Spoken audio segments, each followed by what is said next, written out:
Oi, gente, está começando mais um Ana Kaline Entrevista, diretamente aqui da minha casa e veiculado pelo AltV, TV Guarulhos e também pela Viva Web TV. A minha convidada de hoje é minha colega de profissão. Já trabalhamos juntas, ela já passou por muitas emissoras de TV e hoje está numa empreitada nova, o Seja Eva. Vou conversar com Lívia Zúcaro, ou Lívia Zucaro.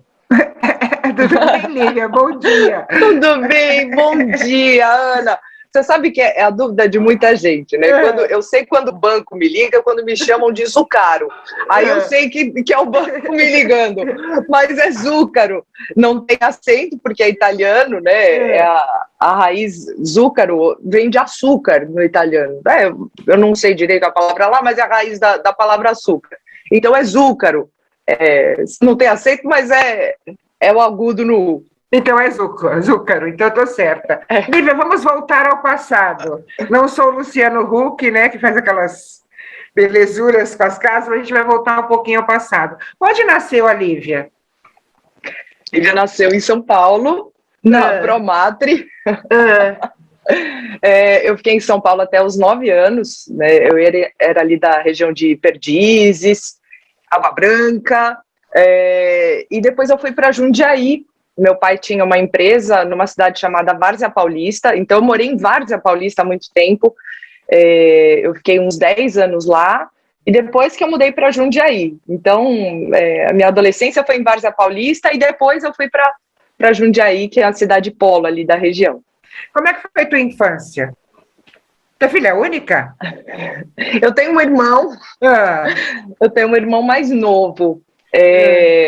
Ele é grandão, ele tem 2 metros, meu irmão. Lutador. Que exagerado. Exageradíssimo. Calça 48, é um cara exagerado. Nossa, mulher. A minha infância foi dentro de um apartamento, né, junto com a minha avó. Foi muito bacana estar em São Paulo. Eu adoro São Paulo, né, uma capital muito agitada. Eu estudei no Batista Brasileiro, que também Eu também! Você também? Também! Eu morei em Perdizes anos, né? Agora que eu tô aqui na Barra Funda, mas eu morei em Perdizes anos. Estudei no Batista Brasileiro, meu colegial foi lá. Ai, que legal, Ana! Olha só, você vê como é a conexão da gente, né? A gente nem sabia disso e, de repente, a gente solta alguma coisa e vê que tem mais conexões ainda. É que são alguns aninhos de diferença. Só poucos. Não tantos. Então, você morava em apartamento, uma infância tranquila. Você era uma menina tranquila, não? Olha, eu sempre fui. Eu era muito gordinha, Ana, quando eu era pequena. Muito gordinha. Então, eu sofri muito bullying na escola. Nossa! Era bem assim, eu era muito grandona, muito gordinha. Então, o pessoal me deixava de lado, eu era muito nerd. Então, eu tive uma infância, assim, regada a essas coisas, né? De deixar de lado e tal. E daí, quando meus 15, 16 anos, eu emagreci bastante. Eu tinha o cabelo curto e preto, aqui. Aí, eu emagreci bastante, fiquei loira. As pessoas não sabiam mais que eu era eu. Aí eu comecei a frequentar outros grupos e não sei o quê, e daí pararam de fazer o bullying, depois que descobriram que eu era eu mesma. Eu emagreci bastante, mas a minha infância foi assim, foi bem tumultuada nesse sentido. Esse bullying que você sofreu refletiu quando você amadureceu, quando você envelheceu, ou não? Ou você esqueceu, você leva na brincadeira assim hoje? Então, eu levo uma brincadeira, mas eu sou uma pessoa que faz terapia. Eu sou super adepta da terapia desde muito nova, gosto muito, e isso sempre foi tema de terapia. Você vê como as coisas da infância da gente, elas ficam durante a vida, né? Uhum. E depois eu tive uma preocupação com a minha aparência, até, assim, meio exagerada, vamos dizer assim. Eu fiquei muito vaidosa. E depois eu fui descobrindo que talvez fosse um medinho daquele passado, dos outros não me aceitarem por alguma coisa e tal. Então, até hoje, eu trabalho isso, viu? Sinceramente, assim. Todo mundo tem suas tretas mentais, né? E eu tenho as minhas também. E você sempre... Pode falar, desculpa. Aí, eu faço terapia, assim, não é só isso, lógico, hoje em dia é fundamental a gente fazer terapia, mas é um tema que a gente aborda sempre, né? O que a gente precisa para essa necessidade de agradar o outro, né? Eu acho que isso foi criado na minha infância por conta do bullying. Então, a gente trabalha bastante isso. Eu, com a minha terapeuta, a gente faz uma relação total nesse sentido. Você sabe que eu nunca fiz terapia, né? Você fala assim, é imprescindível, é necessário. Eu nunca senti essa necessidade, talvez um dia. E você sempre quis ser jornalista? Sempre? Ou você tinha outros desejos, assim? Eu quis ser médica, eu quis ser promotora, eu quis ser delegada. E virei Sério, jornalista. Ana? Fiz direito e virei jornalista. Fiz direito, depois jornalismo e virei jornalista. Mas assim, você sempre quis, não? Foi uma coisa que foi acontecendo, porque eu desde muito pequena, eu gostava muito de escrever, né? Eu nunca quis ir para frente da câmera, olha que coisa mais doida. Eu sempre quis trabalhar nos bastidores. E eu escrevia e os meus textos saíam nos livros da escola e tinha uma premiação lá. E eu ganhei todas as premiações dos 9 até os 16 anos, quando eu saí, eu ganhei todas em primeiro lugar. Ai, que legal. E todo mundo, você tem que ser jornalista, você escreve, não sei o quê. E eu tinha o sonho de trabalhar em uma revista, né? E foi assim, então foi uma coisa que meio que foi acontecendo, né? Foi uma vocação que eu nem sabia o que era ser jornalista, eu só via o pessoal de terninho falando com o microfone no Jornal Nacional, eu achava que era aquilo, né? E daí, quando veio essa vocação do escrever, aí o pessoal falou, você tem que ser e tal, e eu fui procurar mais e falei, nossa, é aqui que eu vou ficar. Você é a única jornalista da família, então? Sou a única, não tem ninguém, sou só eu. A única, tem ninguém. E como é que foi a época de faculdade?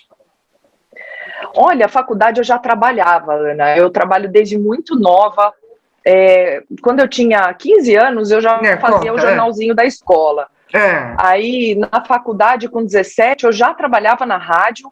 Eu trabalhava na Rádio Difusora de Jundiaí.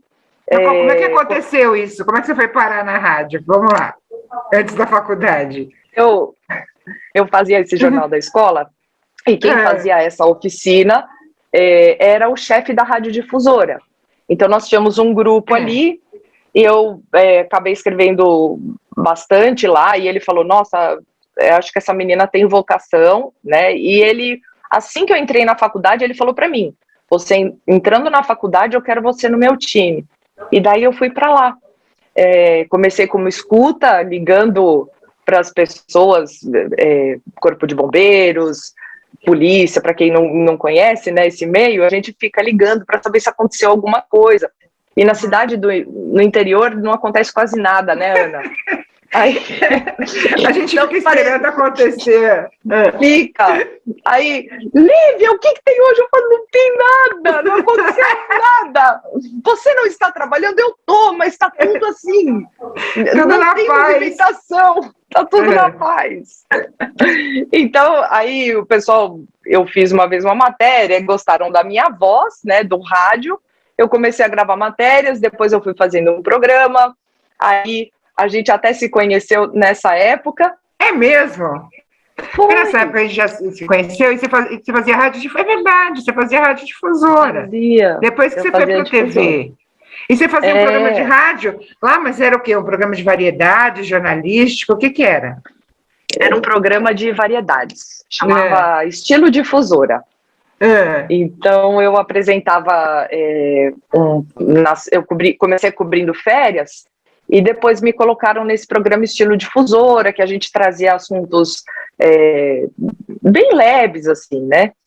Eram, acho que 2 ou 3 horas de programa todo dia, de segunda a sexta. É bem difícil fazer um ao vivo 3 horas, assim, porque você tem que segurar muito falando, você não pode deixar nenhum espaço de tempo. Só que daí tinha a música, né, na rádio, então a gente chamava uma música, chamava um ouvinte, e assim as coisas iam rodando. E foi nessa época que a gente conheceu. E programa ao vivo muita gafe. Você lembra de alguma? Não. Algum caos? Não. Então, uma vez me mandaram aqueles nomes, sabe aqueles nomes? Amâncio Pinto. Amâncio Pinto. E eu também já recebi isso. Você já recebeu? Ai, gente! No começo de AuTV eu recebia. Não. Muito. A gente fazia o chat ao vivo, né? Você E estava ao você vivo? vê rápido, E aconteceu Perceber. isso. É verdade. Aconteceu. E a gente lê tão rápido, né? Mas só isso, assim, nada de, sei lá, confundir nome, falar alguma coisa que você não devia, não deveria ter falado. Você não lembra? Deixa eu ver. Olha, Dá um branco assim. Dá branco, isso acontece. Às vezes eu fico prestando atenção muito no que a outra pessoa está falando e ela acaba falando bastante, mas eu acho interessante. Eu não gosto de interpelar as pessoas no meio, sabe, Ana? Sei. Eu acho que é falta de educação, às vezes, mas a gente precisa, às vezes, disso para ter um timing de entrevista, né? Mas então, às vezes, eu deixo a pessoa... Então, você nunca entrevistou o Eduardo Suplicy. Esse aí você tem que cortar. É impossível. Não tem nem como. Não, esse aí você tem que cortar, porque senão não para. Mas é um cara sensacional. Eu lembrei de uma gafe. Fala. Lembrei de uma, assim, terrível. Eu trabalhava na TV, na Record de Campinas. E essa emissora, ela tinha duas filiais, né? Tinha em Campinas e tinha em Santos. Aí eu fui fazer uma coletiva com o governador na época. Aí ele chegou até mim e falou assim: você é Santos? Ele estava perguntando das filiais. Eu falei: não, sou Corinthians. Cara, isso foi assim. Qual era o governador? Foi o Alckmin? Era o Alckmin. Foi. Ainda bem que ele deve ter olhado para você, deu uma risadinha daquele jeito dele, né? Foi, ele deu uma risada e saiu fora. E do meu lado tinha um jornalista muito famoso, ele olhou para mim assim, fez assim, mas é que alguém estava falando de futebol antes, ele falou alguma coisa de futebol, e eu falei, não, eu sou Corinthians. Acho que ele falou que era... Enfim, olha só que mico que eu paguei, né? Esse jornalista me zoou até hoje. Você passou quanto tempo na radiodifusora? Quantos anos? Foram 6 anos, Ana. Nossa! 6 anos, E de lá você foi para onde? De lá, eu comecei a apresentar um programa junto. Teve uma época que eu tive 5 empregos juntos. Peraí, como é que você conseguia isso? Foi. Não, porque assim... Você fazia o quê? Eu fazia radiodifusora às 5 da manhã. Aí eu ia para uma TV local, que era a Band local. Depois eu gravava com você. Eu gravava com o Valdir algumas locuções comerciais. E eu dava aula numa faculdade à noite. Então, eu chegava em casa meia-noite, assim, acabada. E 5 horas da manhã eu estava na rádio para apresentar o jornal. Aí eu já apresentava o jornal. E nessa TV, então, que foi a primeira experiência, o que você fazia? Eu comecei fazendo um programa de uma ONG, falando de coisas boas, assim, para as pessoas e etc., que tinha lá no interior. E depois eu fui também para uma revista eletrônica, né, um programa de variedades, que também era diário. Então era pauleira, né? Programa diário é pauleira, né? Complicado. E você foi namoradeira, não? Como é que era essa época? Você conseguia conciliar a vida pessoal com a profissional? Como é que era isso?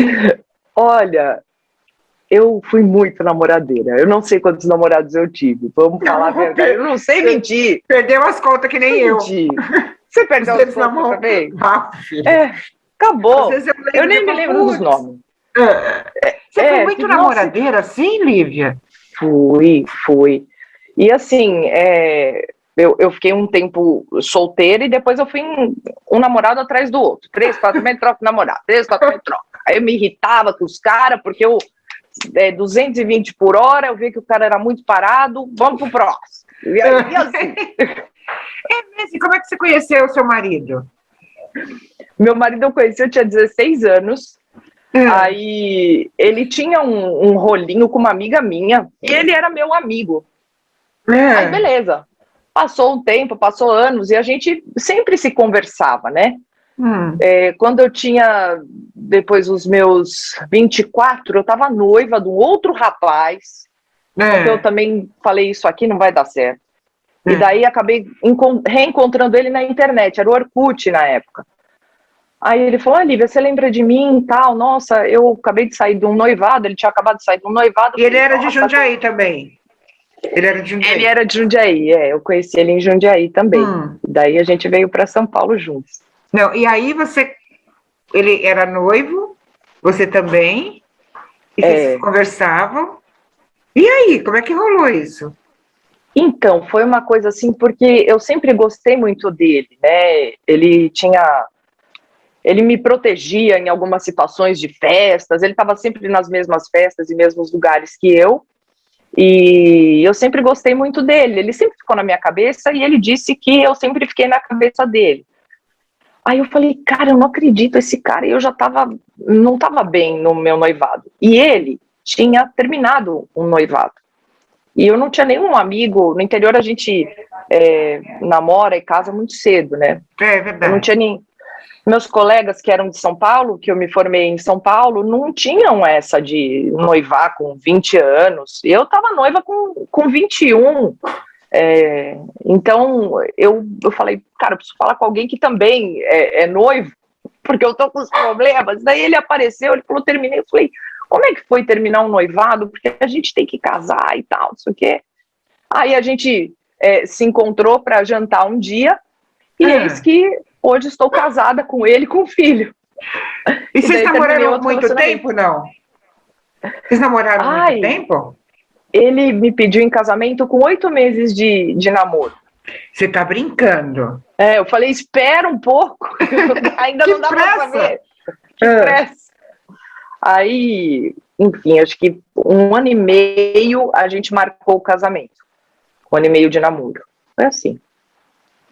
Mas você sabe que a minha mãe sempre fala que namoros muito longos não dão casamentos certos. Sabe? Quanto mais longo o namoro, mais a possibilidade de casamento dar errado. E todas as minhas amigas que namoraram muito tempo, os casamentos duraram pouco. E as que namoraram pouco tempo e casaram logo, os casamentos duram até hoje. Pode ser coincidência, mas, né? Aí em Jundiaí você trabalha. Não é? Eu acho meio... É verdade, é estranho até a gente pensar nisso, né? Porque parece que você conhece mais ainda a pessoa para casar com ela e seguir. Eu acho meio... aquela coisa, eu acho que quando você casa, depois que você namorou muito tempo, acho que a relação já começa meio desgastada. Não sei, sabe? Pela convivência. Pela convivência de muito tempo, não sei. Não sou expert nesse assunto, porque nunca casei, mas eu acho que deve ser isso. Lívia, em Jundiaí, aí depois desses 5 empregos, você ficou num só, não? O que aconteceu na tua vida profissional? E aí eu fui para Campinas, aí começou a ficar longe, né? Uma coisa da outra. Eu morava ainda em Jundiaí, e daí em Campinas que eu comecei a fazer as reportagens, aí me chamaram para ser folguista de apresentador, e depois eu virei apresentadora lá. Aí eu não tinha mais Campinas era o quê? A IPTV? Você foi para a IPTV, não? Não, era a Record Campinas, que na época era a TVB. TVB, E lá você fazia reportagem e apresentava também? Eu fazia as reportagens, então eu entrava bem cedo, tipo 6 da manhã, e depois eu ficava até a noite pro jornal. O jornal terminava às 8 da noite. Aí eu voltava para Jundiaí. E depois eu peguei um programa ao meio-dia, então eu fazia as reportagens, depois eu ia pro programa. Aí a gente fez o lançamento do programa, foi super chique e tal. Aí estourou o caso da Leste, lá em Campinas. Aí o Marcelo Rezende queria que eu ficasse no link para fazer e trazer as informações. Para o Brasil, para a rede? Para a rede, E daí acabou que eles gostaram bastante, teve bastante audiência aquele caso, etc. E eu acabei sendo transferida para São Paulo e deixei o programa lá e já fui para São Paulo para me dedicar foi só à reportagem. o assassinato da Leste no show, foi esse caso? Isso, foi esse Aí caso que você eu veio cobri. para a Record para trabalhar com Marcelo Rezende no Cidade Alerta. Já começou num Isso. jornal bem light, né? Foi bem light. O que Aí você achou eu de mudança, fiquei. assim? O que você achou da mudança? Nossa, foi bem. Naquela época, tinha muitas pessoas para você fazer um link. A tecnologia, ela veio substituir muita coisa. Então, você tinha um cabo-man, você tinha o cara que dirigia o furgão, aí você tinha o cara que ajeitava não sei o que da câmera, você tinha o iluminador, você tinha... Então, quando eu olhei, eu falei, meu Deus, eu vou falar aqui e tem um monte de gente aqui em volta. Eu não estava acostumada com isso, né? Então, essa foi uma coisa que eu tinha que gerenciar tudo aquilo, né, para que ficasse perfeito. Eu não sabia como fazer, porque eu estava acostumada, eu e um cinegrafista. Então, a estrutura era muito maior e os casos também eram diferentes, né? Eu comecei a entrar em grandes comunidades. Campinas eu já tinha um conhecimento ali, né, de um tempo fazendo essas reportagens, mas eu também fazia outras. E daí eu vim para cá, eu fiquei no específico, só trabalhando com essa parte policial, né? Então foi bem diferente. Você ficou no Cidade Alerta da Record por quanto tempo? Eu acho que entre Campinas, repórter de rede, e São Paulo, deu uns 2 anos de Cidade Alerta. Mais ou menos isso. Qual que foi a matéria mais difícil dessa época de cobrir? Uma que você falou aí, eu não vou... Porque trabalhar com polícia é aquela coisa. Eu tenho uma amiga que é minha irmã, ela chama-se Simone Nittoli, para mim é um ícone no jornalismo policial. Simone fez Aqui Agora, né? Depois fez Cidade Alerta, chegou até a apresentar o Cidade Alerta na Record. A Simone teve um problema seríssimo de saúde, por causa de somatizar, né? Ela cobriu muita morte de criança, chacina, coisas muito difíceis emocionalmente. Eu fiz polícia 1 ano, eu não aguentei. Eu cheguei para o meu chefe e falei, olha, não dá para mim. Porque você acaba se envolvendo. Como é que foi isso para você dentro da questão emocional? É muito complicado, porque você cobre casos que você não acredita, né? Você fala assim, como é que pode um pai estuprar um filho? Como é que pode uma filha matar um pai jogar uma filha pela janela? Né? A gente acaba trazendo essas coisas pra gente. Como é que você trabalha isso na sua cabeça? Como é que foi trabalhar isso? Em algum momento você se sentiu acuada? Chorou por causa de algum caso? Conta para mim como é que você lida com isso. Olha, Ana, são marcas que acho que nunca se apagam. Elas nunca se apagam. Porque você, como né, uma pessoa de valores, não tem como você chegar e separar as coisas, como se não fosse nada. Eu não consigo fazer isso, tá? Eu tentei entrar em determinado momento para eu não, né, entrar muito naquela vibe, mas é impossível. Você leva marcas, você carrega marcas. Eu lembro a primeira vez que eu fui fazer a prisão do chefe do PCC, e era a minha primeira matéria policial. Eu fui e eu tinha que entrevistar aquele cara.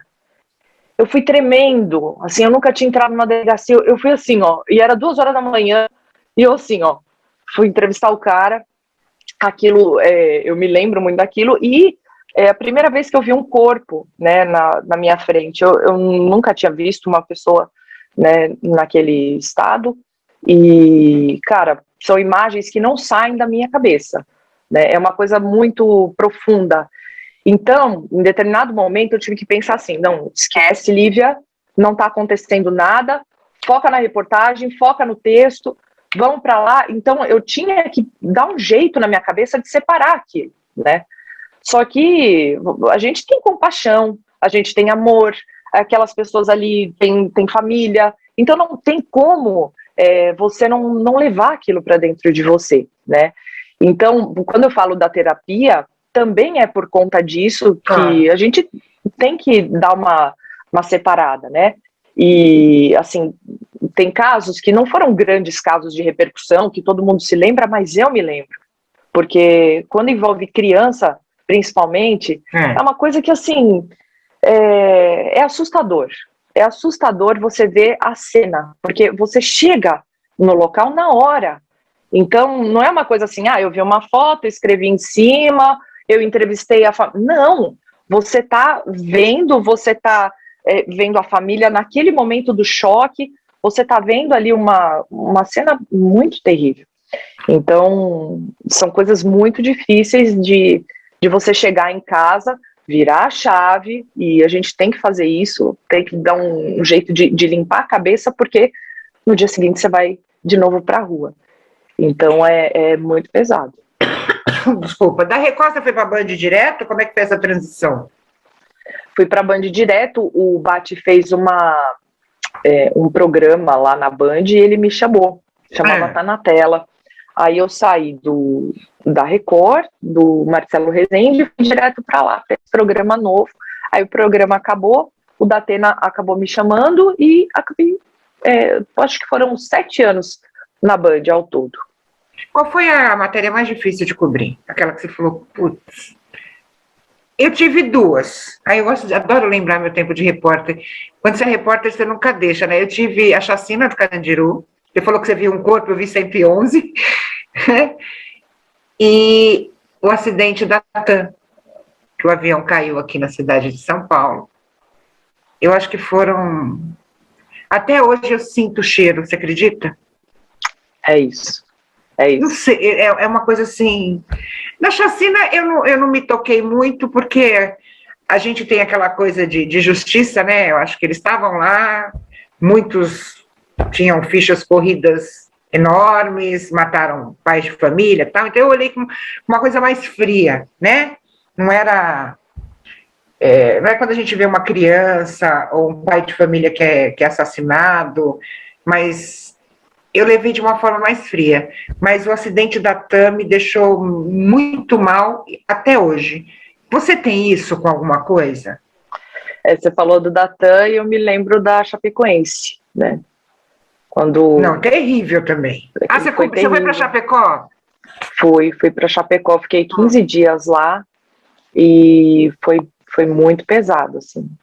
Porque a cidade toda ficou muito... acabou com todo mundo, assim, tava todo mundo muito... Então foi bem pesado, foi uma cobertura muito truncada, porque eram heróis daquela cidade, né? Então, assim, e eu converso às vezes com o pessoal e diz que até hoje eles não conseguiram ainda emocionalmente, né, superar isso. É uma coisa que não dá para... Foi terrível.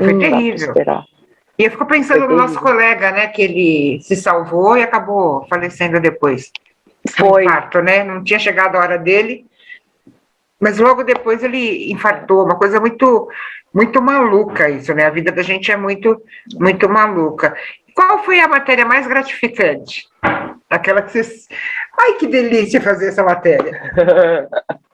Quando eu falo de polícia, eu sempre... Quando há justiça, você vê que o seu trabalho deu certo. Né? Então, as pessoas... Primeiro, que é o dar voz a quem não tem. Eu sempre falo sobre isso, porque eu acho muito importante ouvir. E as pessoas precisam ter voz. Então, quando você tem uma prisão, a justiça é feita através de uma reportagem sua, isso é gratificante, porque você vê que ela funcionou, deu certo, sabe? Vamos para cima. E eu fiz tem a Desirê, que eu fiz uma reportagem dela bem longa para um programa de domingo, lá na emissora, e ela saiu da Cracolândia, ela se superou, ela saiu do crack e começou a fazer bolos, doces, e hoje está super bem. E a gente tinha imagens dela desde a época em que ela vivia o vício na Cracolândia, e hoje ela é uma pessoa maravilhosa. Eu converso com ela até hoje de vez em quando, assim. Ai, que delícia! Fala. E foi muito gratificante para mim ver uma história daquela e uma pessoa daquela. Assim, maravilhoso. Agora, Lívia, você reportou grávida, né? Sim. Então, como é que foi isso? O que mudou no seu dia a dia? Te pouparam de algumas coisas ou não? Continuou a rotina normal? Como é que foi isso? Porque a gente fica preocupada, né? Quando você fica grávida, pela primeira vez, principalmente, você não sabe o que rola ali dentro, né?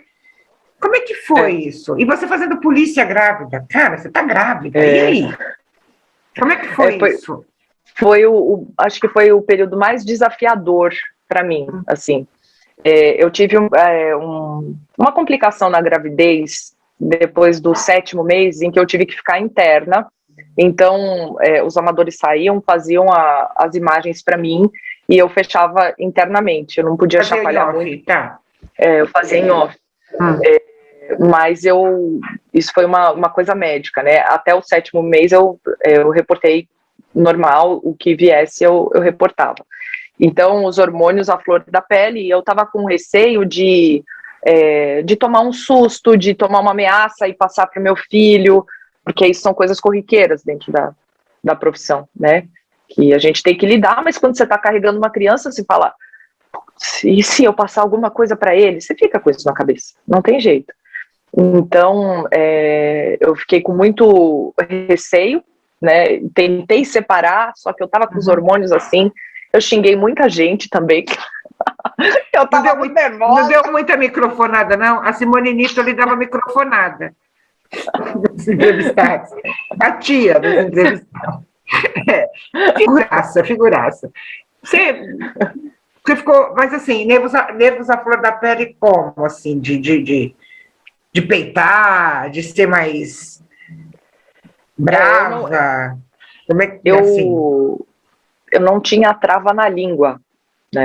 Não tinha trava na língua, então eu falava o que me viesse na cabeça. Eu lembro que eu fui numa delegacia e o delegado falou para mim, olha, vai lá, não sei se você sabe como funciona, vai lá, pega um BO e não sei o que lá. Eu falei assim, escuta aqui, você tá achando que eu sou estagiária, seu palhaço? Imagina, vou poder ser delegado? presa. Falei. Porque a gente ainda bem que você estava grávida, né? Ainda bem que eu tinha um álibi muito bom, né? Hoje eu olho e falo, meu Deus, o que eu fiz? Mas é que é uma questão hormonal que a gente fica muito nervosa. Sim. Né? Então eu saía falando mesmo, o senhor não vai me passar essa informação, eu vou me ter a manhã inteira. Eu estou aqui hoje, sabe assim, tipo, isso é coisa que eu não faria normalmente. Mais impositiva, grávida, né? Mais impositiva, porque é uma situação que eu acho assim, você já tá com tanta coisa, né? Eu tive uma gravidez passando muito mal, e não sei o que lá, ainda eu vinha chegava alguém comigo com mimimi, eu não tinha paciência. Não interessa se ele era fulano, ciclano, outro, dane-se, sabe? Assim, eu tava Olivia, mas na gravidez a gente muda muito. Você falou de ameaça. Você foi muito ameaçada? Eu fui, sim. Mesmo? Eu ouvi muitas coisas assim que, olha, se você falar isso, eu não falar aquilo, eu vou dar tiro na sua cara, vai passar um cara aqui que vai dar 10 tiros em você. Você sabia que uma pessoa já morreu aqui? Que mais? Cartas. Nossa, várias coisas, de apertar minha mão e falar assim, depois da câmera você tá com um cinegrafista que não tem experiência, aí o cara não grava, que é a nossa única defesa, e o cara apertar sua mão e falar assim, eu sei onde você trabalha, eu sei que horas você sai, então daqui pra frente você toma cuidado, porque alguma coisa ruim vai te acontecer. Aí você fala, o que eu vou fazer? Eu sou uma moça trabalhando, e assim, eu não sei direito como me defender nesse sentido, porque na hora que eu vou pra minha casa eu tô sozinha. Então, como é que você lidava com isso, né? Porque, na verdade, o medo bate. E aí? Você chegava na emissora, contava para a chefia, para ter pelo menos se calçar de alguma situação? Não. Depende. Porque assim, quem não está na pele da pessoa não se coloca no lugar dela como deve. E todo mundo tem o seu...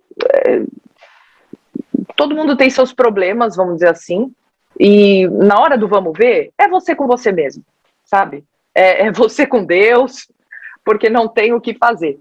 Então, por mais que você reporte, tem pessoas que olham e falam assim, não, Lívia, peraí, já teve uma situação onde eu andei escoltada durante 2 semanas por uma ameaça grave que eu sofri. Então, ali eu tive esse tipo de coisa. Tiveram outras situações do tipo, você tá com frescura de novo? né? Tipo, mas é uma pessoa que nunca passou por isso. Uhum. Então, existem pessoas e pessoas, né? Você falou de escola, você ficou escoltada, por quê? Qual que foi esse caso? Conta pra gente. Foi um caso bem... Eu até tentei apagar um pouquinho da minha cabeça, porque foi um negócio bem, bem complicado. Acharam meu celular aí, no meio de era um caso de assassinato, né? E daí colocamos uma coisa na mídia que tiveram pessoas que não gostaram das suspeitas de algumas pessoas e vieram e começaram a me mandar mensagem. Conseguiram o seu número? Sim, conseguiram meu número. E daí foram tipo assim, quando eu fui ver, eles tinham muitas informações sobre mim. E daí eu comprovei dentro da emissora onde eu trabalhava na época, e daí eles acharam que seria prudente eu andar com 2 ou 3 policiais. Isso durou porque, muito assim, tempo, Lívia? Foram uns 15 dias até aí eu tive que peitar e ir lá conversar e explicar o meu lado, e daí a gente conversou, trocou uma ideia, apazigou, e daí vida que segue. Todo mundo. Eu me lembro que na época, quando eu trabalhava na Record, eu dei muita palestra em faculdade. E eu sempre perguntava, né, por que você quer ser jornalista? E a maioria sempre dizia o seguinte: eu quero ser jornalista porque eu quero apresentar o jornal, eu quero aparecer na TV, né? E é muito mais do que. É legal aparecer na TV, é legal ser reconhecida, mas o jornalismo é muito mais do que isso, né? E até brincava: você quer ser apresentador, então vai fazer um curso no Senac, filho, está perdendo tempo na faculdade, né? Você é bonita, vai fazer um curso de modelo e um curso de apresentador, técnico, você não precisa ser jornalista. Para ser jornalista é muito mais do que isso. O que é para você ser jornalista? Quando eu estava nessa fase, o professor me perguntou, eu falei: o jornalismo é uma arte. E ele já era jornalista há muito tempo, ele começou a rir. Ele falou: é uma arte. Um pouquinho, o cara estava entendendo. Hoje eu sei, né? Todos os troços. É uma arte, realmente, olha, é uma arte do vamos ver, sabe? Porque é você trazer os fatos, o jornalista sério, né? Ouvir os dois lados, que toda história tem os dois lados. Você tem que saber ponderar as verdades e trazer aquilo. Eu vejo muito esse lance do dar voz a quem não tem. Eu acho isso muito importante dentro do quadro onde eu trabalhava. E mostrar sempre todos os lados para todo mundo, né? Isso é o que eu acredito, porque daí a população tem o discernimento de olhar um lado, olhar o outro e fazer o seu julgamento, a sua escolha, né? Eu vejo dessa maneira.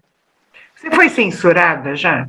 Sem citar a emissora, tipo aquela coisa, fez uma matéria, aí você falou assim, não dá para colocar no ar. Por quê? Entrevistou alguém que de certa forma, poderia ferir alguma coisa, ou não? Você sempre teve liberdade? Não, acho que eu sempre tive liberdade, viu, Ana? Se fosse alguma coisa assim que eu pudesse falar, não era nada envolvendo alguma coisa grave, mas era um ciúminho, alguma coisa assim, nada... É ótimo. Nada assim de relevante, vamos dizer. E no Vivo? Você fez muito Vivo na Band, que eu sei que eu sempre acompanhei seu trabalho. Isso. E a gente tem que ter um jogo de cintura, né? Não é fácil. O mais difícil, a maior escola é o Vivo. Eu sempre falo, o rádio primeiro. No rádio você aprende a improvisar, você aprende, porque ninguém está te vendo, né? Então você fala muito mais. E é uma escola. E o Vivo também, né? Eu prefiro fazer vivo do que gravado. Primeiro, porque depois não preciso editar, gravar off, aquelas melecas todas, escrever e tal. O vivo é muito mais, a coisa mais imediatista, né? Como é que é isso para você?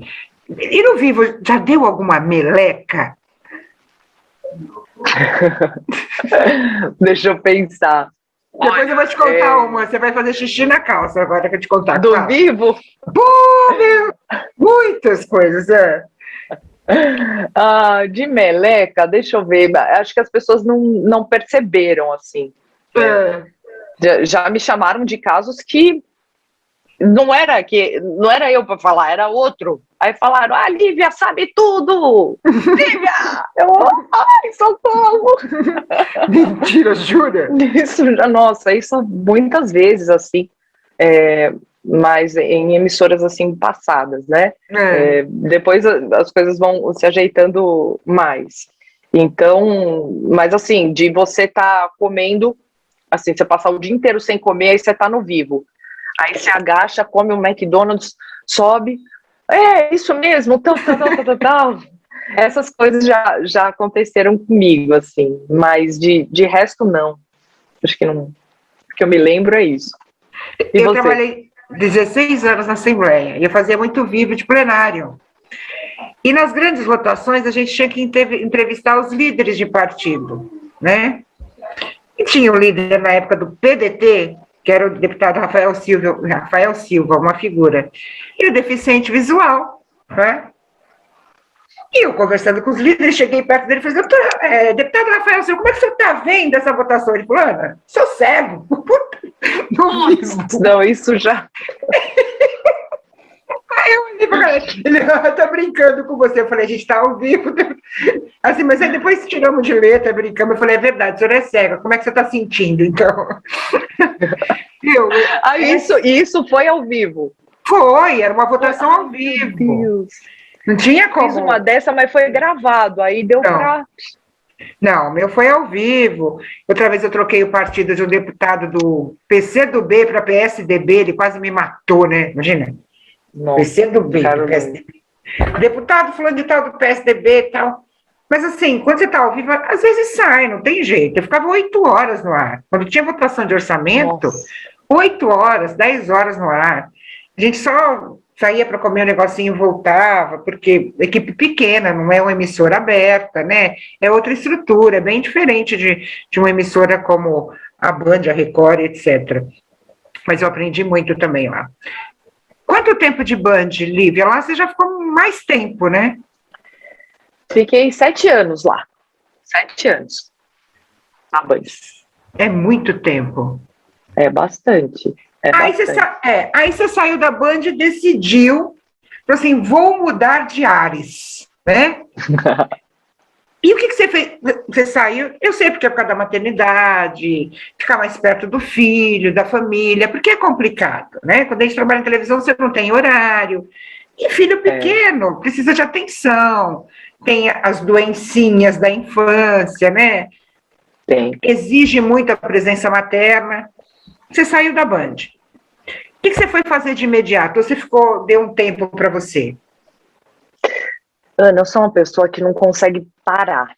Isso até não é bom, né? A gente tem que ter um equilíbrio, mas eu não consigo ficar parada. Então, quando eu saí, eu comecei a reforçar mais o Seja Eva, que é um projeto de empoderamento feminino que eu tenho desde 2017. Eu abri uma agência de comunicação. Primeiro eu comecei com uma sociedade, depois eu fui sozinha para minha agência e estou trabalhando nisso. Eu tenho vários projetos hoje, assim, e eu trabalho muito, né? Mas eu fico com o meu filho muito mais próximo do que antes. Então, conta para mim do Seja Eva, em 2017, por que surgiu o Seja Eva? O que foi? Você acordou e falou, vou fazer um portal assim? Como foi isso? Qual foi a tua inspiração? Eu via uma necessidade, porque eu fazia muitos crimes passionais. Então, eu via a necessidade de ter alguma coisa que despertasse a autoestima da mulher, a liberdade dela, e a empoderar a si mesma. Às vezes essa palavra, ela soa diferente para as pessoas. Mas, na verdade, pelo menos para mim, quando eu digo de empoderamento, é ter autoestima, é ter o conhecimento, é saber do mercado, é ver as possibilidades, enxergar a vida mais aberta, para você não ficar presa a um parceiro, que era o que acontecia nos crimes que eu cobria, né? Então, aquilo me cortava o coração, porque eu via mulheres que tinham tanto potencial, mulheres assim maravilhosas, e que ficavam naquele relacionamento abusivo, sabe? Pela E daí eu dependência, né? falei, Principalmente emocional, né? Às vezes não é nem dependência financeira, mas a dependência emocional é muito grande. muito grande. Então eu sempre tive uma pegada do o que eu posso fazer dentro daquilo que eu sei e que possa compartilhar algo bom para alguém. Eu Uhum. sempre pensei assim.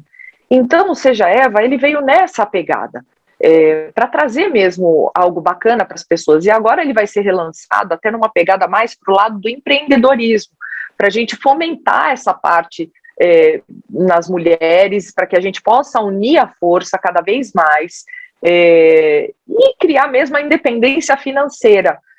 Então, o Seja Eva, ele partiu desse princípio. Eu tentei fazer de uma maneira aquilo que eu sei, a comunicação que Deus mandou eu fazer e me deu como missão, a comunicação, mas para trazer algo bom para as pessoas. Foi isso que foi o Seja Eva. E você faz sozinho, ou seja, Eva, ou você tem parceiros, assim, que escrevem, o conteúdo? Eu tenho uma equipe, né, que faz o Seja Eva com a gente, tem os nossos editores, eu tenho algumas pessoas que são colunistas, então, especialistas em algumas áreas que trazem informações importantes. Então, a gente vai colocando ali tudo aquilo que é relevante para essa mulher, para todas as mulheres, a gente coloca ali com a ajuda também desses parceiros. Olívia, a gente tem hoje, acho que uma crise no jornalismo, né? A gente teve uma discussão muito forte sobre a questão do diploma, né? Da necessidade do diploma. Hoje a gente tem uma invasão aí de apresentadores, repórteres, sem qualquer tipo de formação, né? Principalmente pelo advento da internet. Coisas assim grotescas até, eu digo isso. Como é que você se sente? Porque a gente não é nem a questão do estudar, né? Porque eu também comecei a trabalhar na Record, eu fazia direito, né? Eu fui ser repórter sem a faculdade, depois que eu fui fazer jornalismo. Mas eu tinha uma noção de português, eu tinha uma noção de postura, e hoje entrou tudo na vala comum, assim, né? Todo mundo. Como é que você se sente, depois de tantos anos de dedicação, né, à profissão de jornalista? Olha, Ana, eu admiro muito as pessoas, a garra das pessoas, acho que cada um tem a sua força e a sua missão, mas eu acho que cada um na sua, sabe? Quando você vê que chegou alguém ali, sabe, parece que põe a carroça na frente dos bois, então fica uma coisa assim, ele vai me trazer audiência, então eu vou colocar aqui, eu não gosto disso, eu gosto de uma coisa com credibilidade, algo que você tenha estudo, que você se dedique a fazer, você tem que ter experiência, você tem que ter uma visão da vida muito ampla para você poder falar alguma coisa. Então, eu não gosto, assim. Hoje eu vejo muito, eu assisto alguns jornais e tal, eu falo, poxa, não tem muito gancho para falar. E isso me incomoda, porque a gente sabe como funciona lá dentro, a gente conhece os profissionais, só que numa questão do telespectador, quando você vai consumir aquilo, você fala, pô, caramba, né? Tem tanta gente para agregar e por quê? Tem tanta gente boa fora do mercado, né? E tanta gente ruim ganhando espaço, que é uma coisa normal. Como é que foi essa época de pandemia para você? O que você sentiu? O que mudou na Lívia nesses anos? Nesses 2 anos, né? Estamos indo para o 3º ano, né? O que mudou em você? No começo, eu fiquei com muito medo de fazer as coberturas, porque com um filho pequeno ainda, você fala, se eu trouxer alguma coisa para minha casa e eu passar para o meu filho, eu nunca vou me perdoar. Começou assim. Mudou muito para mim. A Covid, essa pandemia, mudou muito para mim. E eu tive Covid. E no momento em que eu tive a Covid, e os meus pais também tiveram, e eles ficaram muito mal. Graças a Deus, estão recuperados, está todo mundo bem. Mas foi muito pesado. E eu questionei muita coisa da minha vida, sabe? O que realmente vale a pena? O que importa para a vida da gente? Será que o menos é mais? o que eu estou fazendo da minha vida? Quanto tempo eu ainda tenho aqui? Né? Se eu soubesse, e isso é uma coisa que a gente fala, mas às vezes a gente fala da boca para fora. E eu achei que a pandemia trouxe essa sensação tá, e se acontecer alguma coisa, o que eu fiz da minha vida até agora? Então, a pandemia me transformou nesse sentido, né? Eu tive perdas na minha família, meus pais, mais uma vez, ficaram muito ruins, eu fiquei com medo de perdê-los, e eu fiquei com medo de ir embora também, e naquele momento chacoalhou a minha cabeça. Você teve muito sintoma, não? O seu foi uma leve? Os caras falaram que foi leve, para mim foi pesado pra dedéu, eu fiquei com uma dor, eu não conseguia levantar da cama, eu não respirava direito, a minha saturação estava boa, então os meus números estavam bons, mas assim, o número de plaquetas cai, você vê o teu corpo lutando contra aquele bicho horrível, né? Então você vê no exame de sangue, eu fazia exame de sangue de 2 em 2 dias, para eu ver como é que eu tava, né? Cara, o número de plaquetas vai caindo, você vai vendo o teu corpo assim, ó, os seus níveis. Aí tem várias coisinhas lá que você tem que ver, o negócio da sua infecção corporal. Então, para mim, assim, eu fiquei muito mal, tive muita febre, muita tosse. Parecia que eu tava assim, sabe? Tava jogada. Meu pai foi para 80, saturação, foi, olha, horrível. É inexplicável, né? Eu já imaginei que a gente pudesse passar muita coisa, mas eu nunca imaginei que a gente fosse viver isso um dia. Você acredita? Assim, não dá para imaginar, né? Eu já imaginei até que a gente podia sofrer um terremoto, sabe? As coisas mudam, porque as pessoas estão mexendo muito, né, no ambiente, mas um vírus que para o mundo é uma coisa muito... A gente só via isso em filme, né? Eu assisti um filme, não lembro, que contou isso, né, o que a gente está passando. E no filme eu achava um absurdo, eu falava, gente, que coisa absurda, isso nunca vai acontecer. E olha o que a gente passou, né, o que a gente está passando. Lívia, nosso tempo está chegando ao fim, mas aí está disponível, tá, pessoal, para todo mundo, as redes sociais da Lívia, o Seja Eva, sigam, né, o Seja Eva também tem Instagram, contem a sua história, isso é muito legal você receber histórias, né, causos, eu gosto de falar causos, porque eu acho que é uma coisa mais popular e mais cativante, né, do que... E eu queria que você deixasse um recado final aí, uma mensagem da Lívia para todo mundo que está vendo a gente.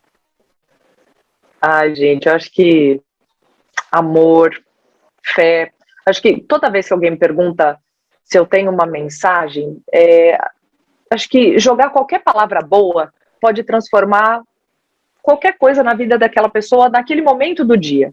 Então a gente tem que ter gratidão, até das coisas que foram ruins, a gente tem que ter gratidão, porque de alguma maneira aquilo serviu para a gente ser melhor.